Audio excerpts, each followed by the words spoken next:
Is Ms. Coakley or Ms. Waters on, Julie? No? Okay. Or I need one more. I need one more.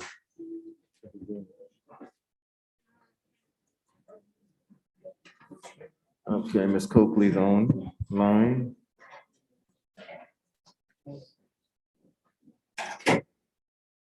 Okay.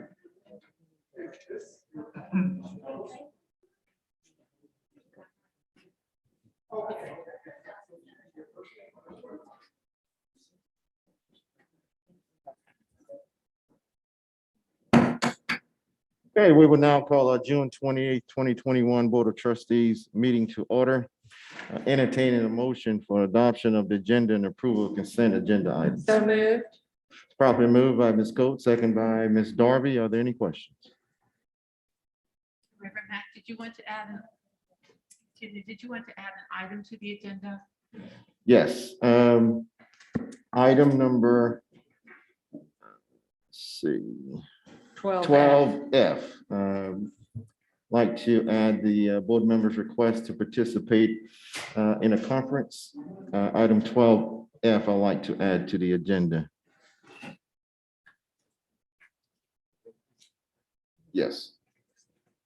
I move to approve adding that 12F to the agenda. Okay. Are there any questions? Reverend Mack, is that for me? Yes. I'm sorry, I didn't know I had to go through the board. I would have emailed you, but because it's first, I'm not trying.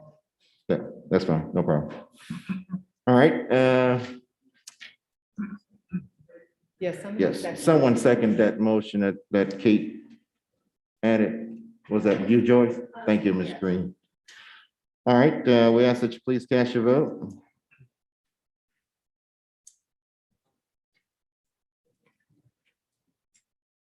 Yes. It's Ms. Coakley's voting electronic. Good afternoon. Yes, I'm here. All right, thank you.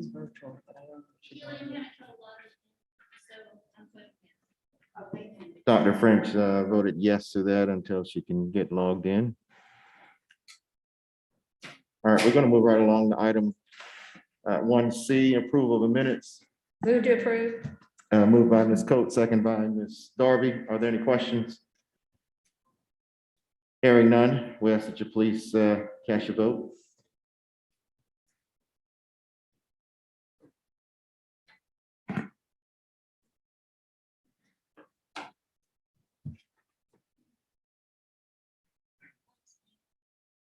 Dr. French abstained from the vote.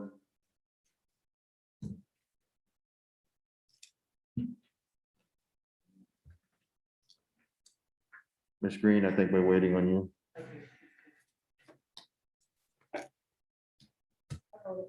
Okay, thank you. You're welcome. Okay, that motion passes. I ask that you just pause for a moment of silence.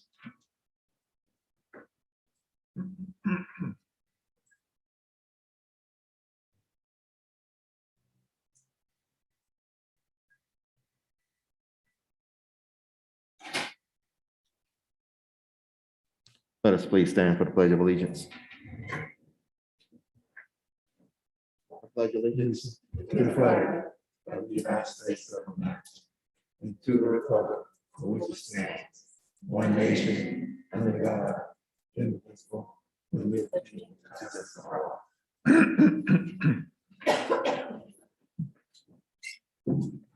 Thank you. At this time now, we will go to item 2A, which is our public hearing on the budget. Mr. Kennedy.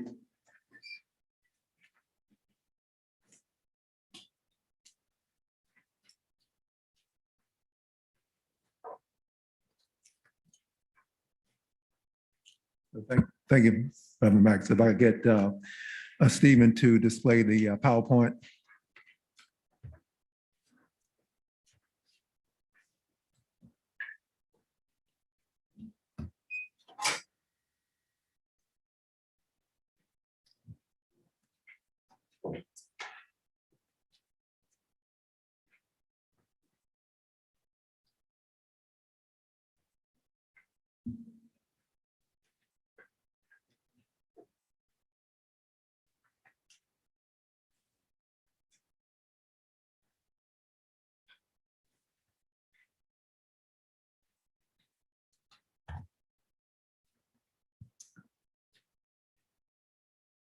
Thank you very much. So good afternoon. The presentation that I'm about to make actually addresses two items on the agenda. One is the public hearing, the agenda item that's before us now.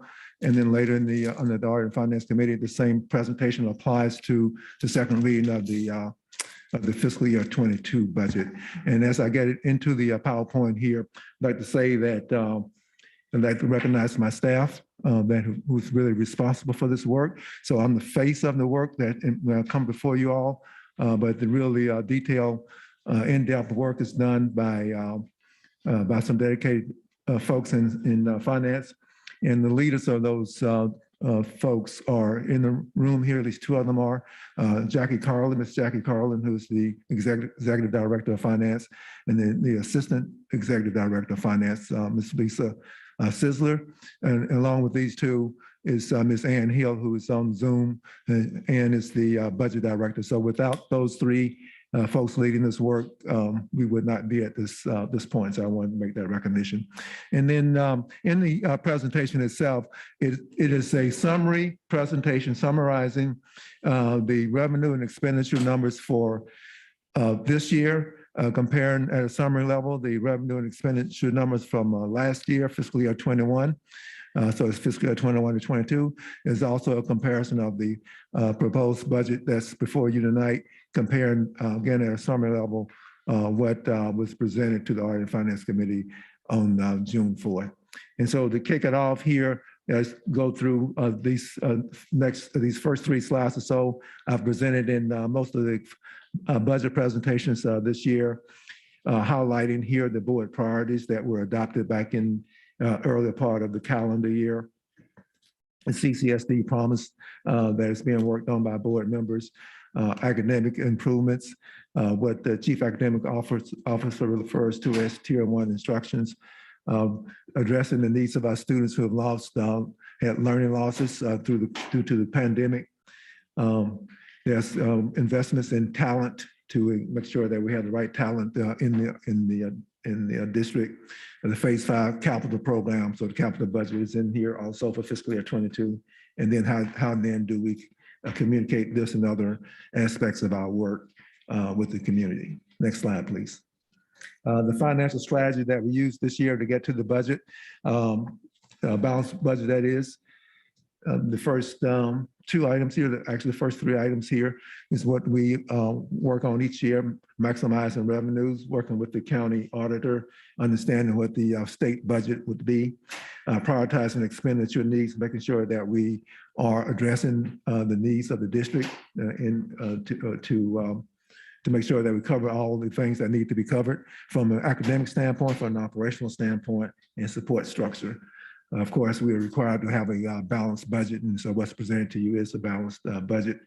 The board policy, the current board policy on fund balance states that we would be at or above 16.67% of expected expenditures. That 16.67% is a GFOA, Government Finance Officers Association recommendation, and so we meet that that minimum. We want to minimize the tax increases to the greatest extent possible. And for this year, last year, we used part of the COVID relief dollars, which was ESSER 1, to support some of the budgetary items. And we've done the same thing this year with some of the other ESSER funds. Next slide, please. The big assumptions, big budget assumptions going into the budget. One is a 3% increase in assessed property values. So the assessed property values here is what drives the local revenue. And so this 3% is something that we, CCSD, the finance team, work very closely and collaboratively with the county auditor's office to make sure that we are in agreement on what the increase in changes in assessed property values. And from that point, then we can calculate what the local revenues would be or will be. And again, that is a key point. If we don't get that agreement, which we always do, then it could potentially cause conflicts in the budget. This budget that's being presented tonight is a 5.1 millage increase. That leaves 2.16 mills that we are not using that we could have used. So 2.16 mills that's still available, not for this year, but for the future. Unfortunately, there was an increase in the base student cost statewide this year. That number went up over $2,500, but you can see here that for our per pupil allocation, it went down from $833 down to $817. And that's because of the state funding formula under the index of taxpaying ability. So we have the ability, according to the index, to fund a greater share of our of educating our children, and therefore we get less money from the state. But however, Act 388 restricts on how much we can actually increase taxes. So a decrease on the base student cost, which has a direct impact on our revenues, a decrease on our revenues. Also on the decrease in revenues, we have a projected decrease in enrollment, student enrollment. So last year, fiscal year 21 budget, when we developed the budget, we had a projection when schools opened up in the fall, our student enrollment numbers were significantly lower than what we projected. That was due exclusively to the pandemic. We've recovered from where we were in the fall, but have not recovered back to where we were in the winter of last year when we were doing the projections for fiscal year 21. So a decrease of 833 students from budget to budget. And then the last one here, use the projected fiscal year 21 year-end expenditures as the basis of building the FY22 budget, which is that's a key point. So instead of starting the budget off from an expenditure standpoint from what the budget was last year, through the analysis that we've done, we actually reduced the number from what we had budgeted last year and then built the budget from there. Next slide, please. So the budget comparison here, this is the comparison from fiscal year 21 to fiscal year 22. Again, at a very summary level, and you can see the projected revenues in each of those 2 years in the amount of change. And then same thing with the expenditures, 21 budgeted and the projected for fiscal year 22 in the amount of change. And then at the bottom of this slide, the millage. So 118.7 mills for fiscal year 21. And then for 22, it goes up 5.1 mil as a recommendation to 123.8 mils, which, yes, next slide, please. Still at a summary level here. This is showing the difference between the first reading of the budget at 3.4 mils and the second reading of the budget at 5.1 mil. And so during the budget workshop that we had 2 weeks ago today, I presented a number that also showed a 5.1 mil increase with some details, but this is at a summary level. And so the additional 1.7 mils generates $4,980,000 in revenue, additional revenue from the first reading budget. And from an expenditure side, we used $4,978,000 to fund the changes in the salaries that I'm going to show you in a minute or two. And then the difference, we needed $2,148 less in fund balance to balance the budget. So that's a change from first reading to recommended second reading. Next slide, please. Salary adjustment costs. So this shows by employee group the various amounts for the salary changes. For teacher step increases, $4.2 million. The $1,000 salary increase for teachers, $4.7 million.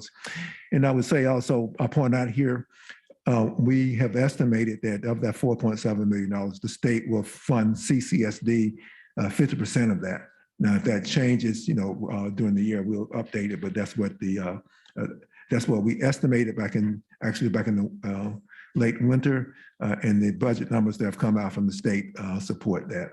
So roughly 50%. 1.2% COLA for teachers, all funded by CCSD. And then the last group here on the teachers moving the maximum step from 25 years to 26 years for fiscal year 22 with $536,000. And then with an intent to increase that one step each year until we get to a maximum of 30 years. Now, I believe that's in the motion for this budget. And then for the non-teachers, so non-teacher step for those who are eligible for a step, roughly $2 million to move non-teachers to 97% of market. And everyone's aware that the Audit and Finance Committee and the board last fall had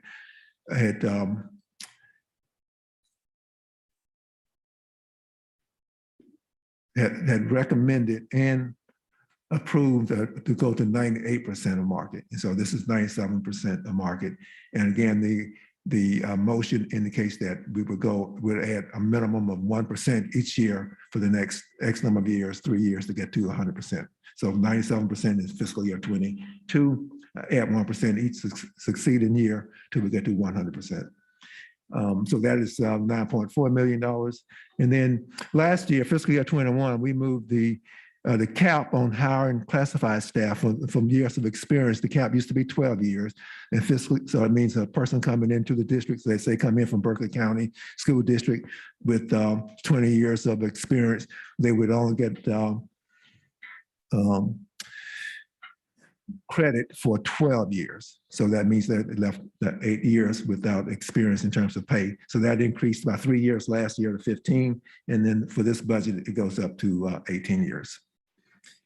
Next slide, please. Other budget items here, this is not all inclusive, but just some highlights. The retirement increase of $2.8 million. This is a state mandate. So we will continue to have a 1% increase in that through fiscal year 23. The new school, new Center for Advanced Studies in West Ashley, that's primarily staffing for that new school. The translation services for the response to the Department of Justice work that we've been involved in. The operational increases here are related to contract cost escalators in contracts, as well as increased space, more space, building more schools, so more square footage that has to be maintained. And then the next section here says continuation and our expansion of mission critical action. So last year, fiscal year 21, there was the amounts put in for the mission critical, actually, I think we call those board directives. And so this is some examples of continuation of that, those initiatives and investments: acceleration schools, social and emotional learning, mental health, early childhood investments, and additional capacities next door at Buste and here at Meminger. And then the additional support for English language learners, that is primarily school-based positions, I think 12 positions there. Additional support for exceptional children. So these are students with special needs, and that where the IDA or the IDA grant doesn't have the capacity to be able to handle the increased cost. And then the GOF funded portion of the disparity study, which is which we have a contract for. Next slide, please. So I just concluded on the general operating fund. And so what you are approving tonight is also the debt service fund, which I briefed in one of the board updates, workshops, I think the June 14th, I believe. But at any rate, it's the same type of summary data showing what it was in fiscal year 21 versus fiscal year 22.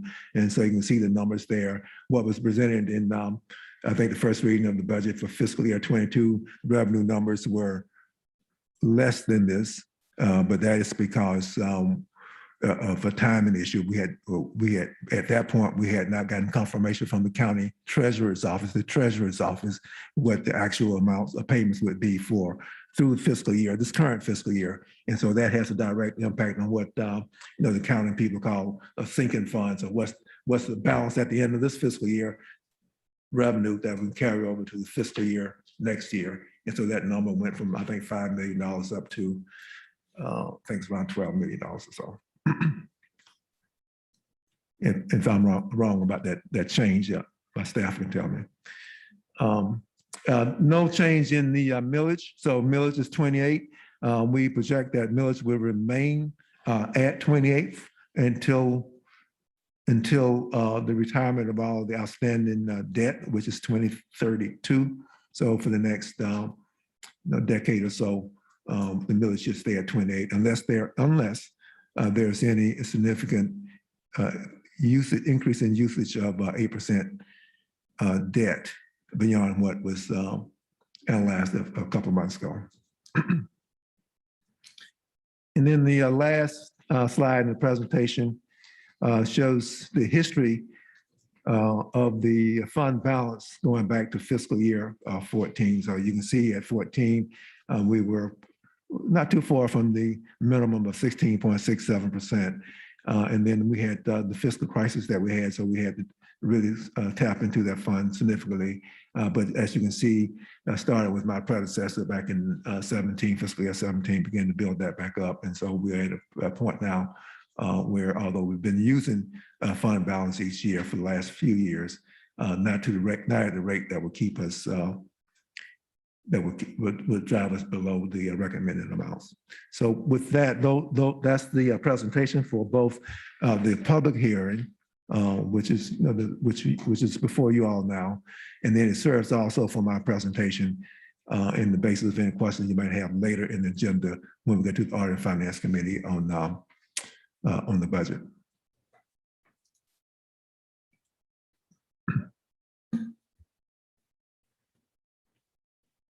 Thank you, Mr. Kennedy, for that presentation on the actual budget.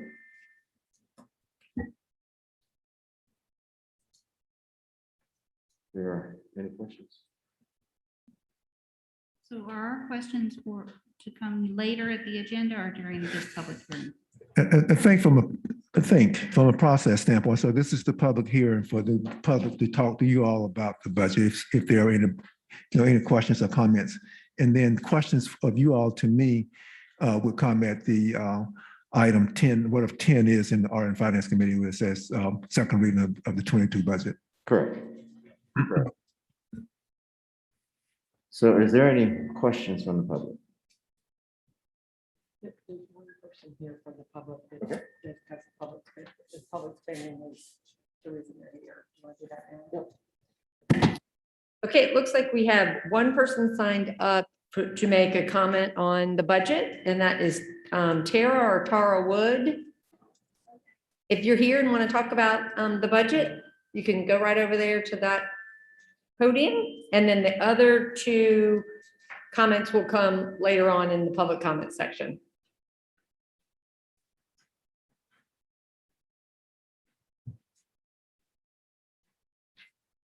I'm actually talking about other things too, but it touches base on the budget, so, okay?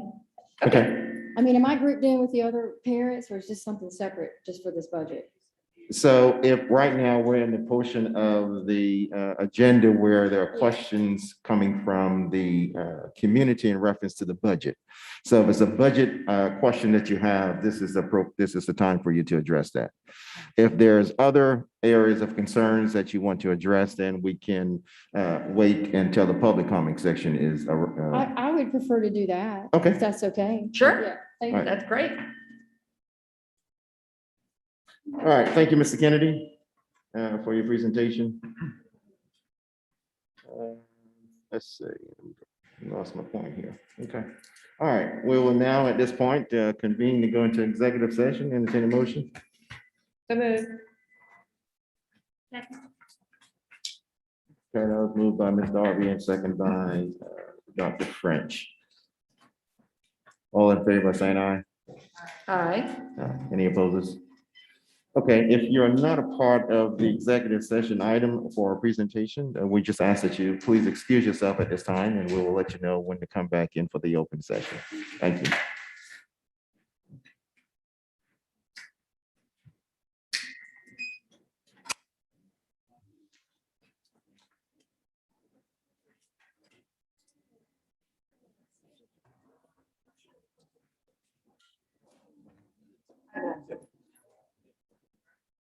We, back in the day, when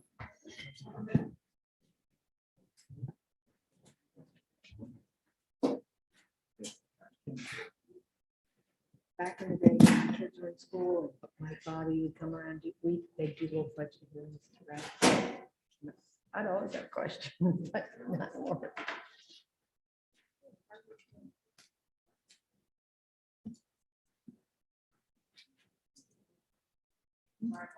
Oh, no, you're good. Amanda. All right, thank you. We've got one person. Oh, I'm sorry, what? one Oh, person. okay, got it.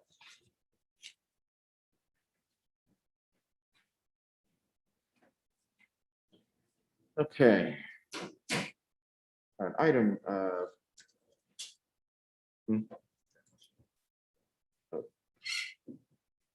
item 4A, the Information Technology Steering Committee nominees.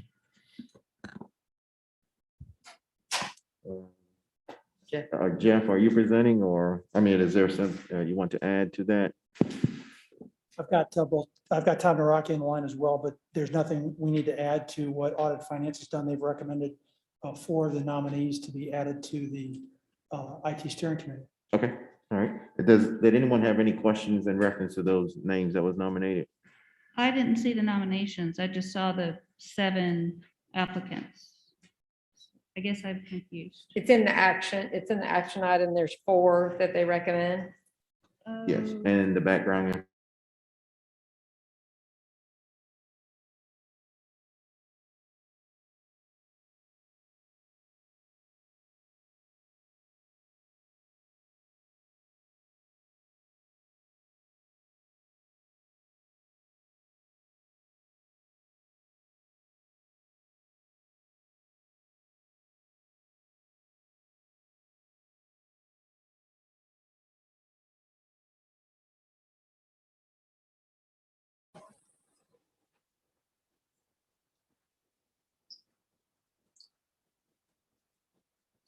I can't hear you guys and I lost video if you can hear me, but I'm still here.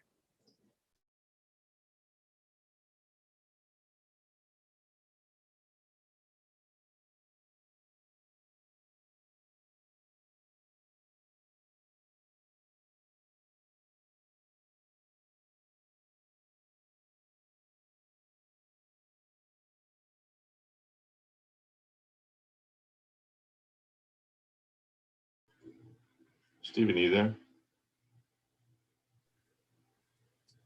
I can hear, but I'm not sure if it's the boardroom, but I don't have my video anymore either. We're supposed to be in executive session and I can't find them in the breakout room or here. I was just in the boardroom, like I was in there and then like they just disappeared. Huh. And the boardroom's on mute, like I can still see it, but I can't see like video or anybody. Well, I'll try the breakout room again. Thank you.